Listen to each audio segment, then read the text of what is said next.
Yo, what's going on, guys?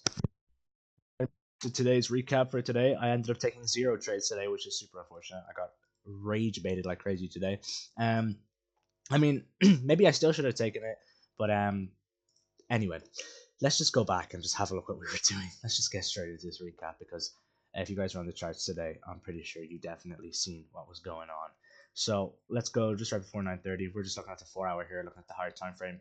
We are abundantly bullish, abundantly obviously bullish to. Okay, what time is this? This is Monday. Cool. To these 4 hour highs up here.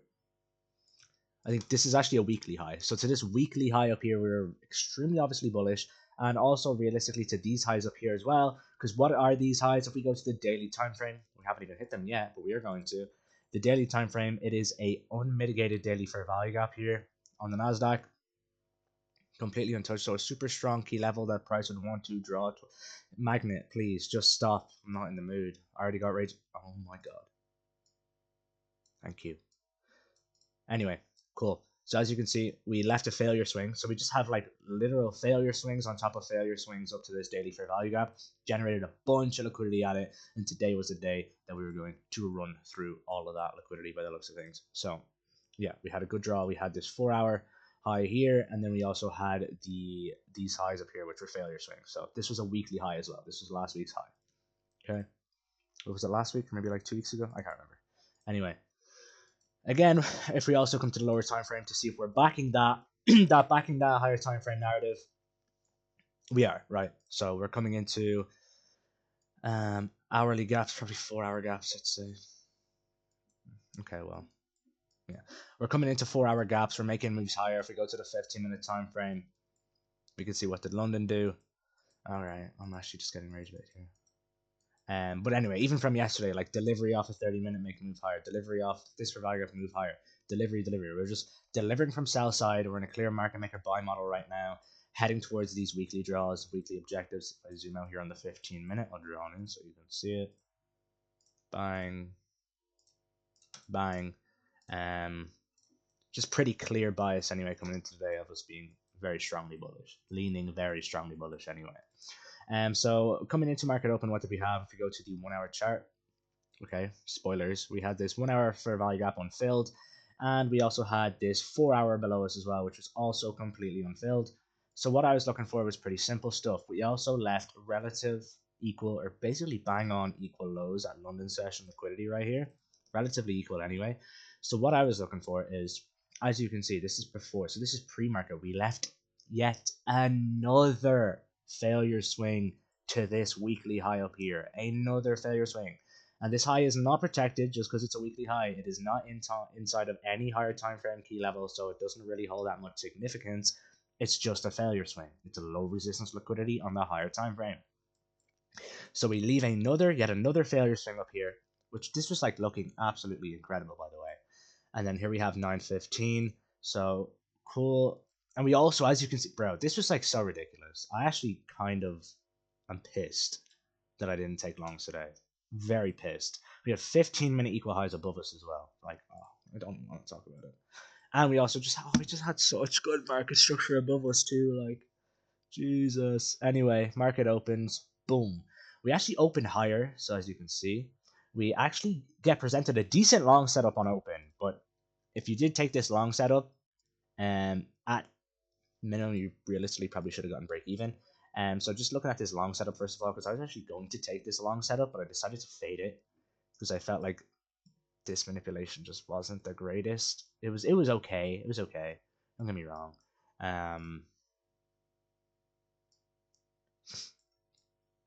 But yeah, cool. So basically, market open, we had a PDI model on open accumulation, and then boom, market opens, manipulates into this key level, sweeps out these lows, and then we get an immediate displacement. But the only thing what I didn't like about this is because usually when these kind of plays happen and we get like strong candles, it's usually like a strong candle to the upside, not a candle where we like show signs of rejection. Like this wick right here is, I don't even know how big it is, but I think the body is bigger, but still, I just don't like this inverse. I don't like this close at all.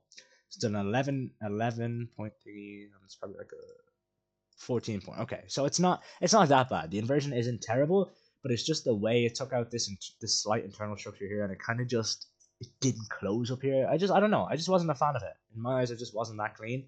But it was definitely a good setup. Like, you could have taken this, and if you did take this, you should have gotten break even on this trade and not lost it. Reason being, if we go to the 5-minute chart here, we can see that we had a 5-minute fair value gap here, and we had highs inside of that. So these are technically high resistance highs. Well, no, they're not. But this right here, like, there is a chance that we could sweep that in reverse because it is a high inside of a key level that has yet to be disrespected. So you should have went break even here, targeted this per chance.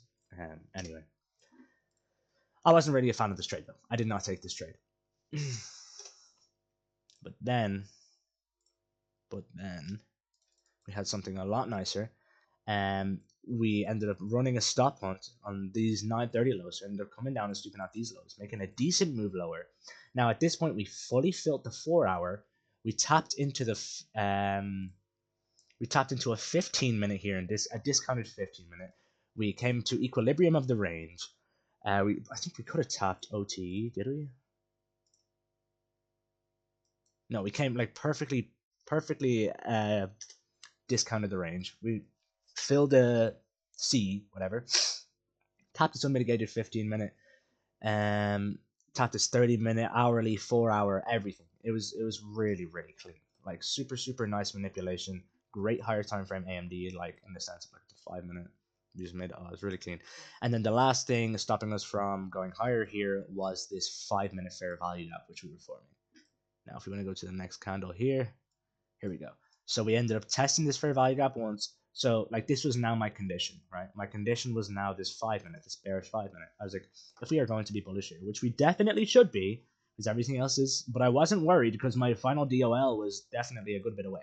Like, my final DOL was the previous week high, which I would have targeted with this trade. Like, if I had the entry, I'll show you guys now why I actually didn't end up taking this. It was kind of just unfortunate. This would have been my trade. Something along the lines of this. I would have targeted the entire thing because it was just completely. This was like my condition now. This 5-minute bearish was my condition.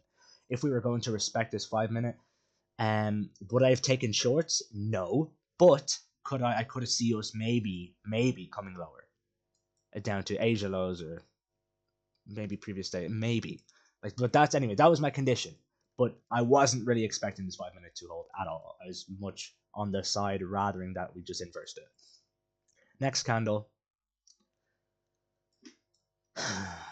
And here comes the rage bait. Look at that, bro. Like, are we being so serious? Absolutely edges the inverse. Like, it's not even a tick. I don't even know. Like, it's half 0.5 of a tick or something. I don't even know. It edges the inverse on this, and I was like, there's no way this just happened. And I was basically just praying that it wouldn't run off without me on the next candle.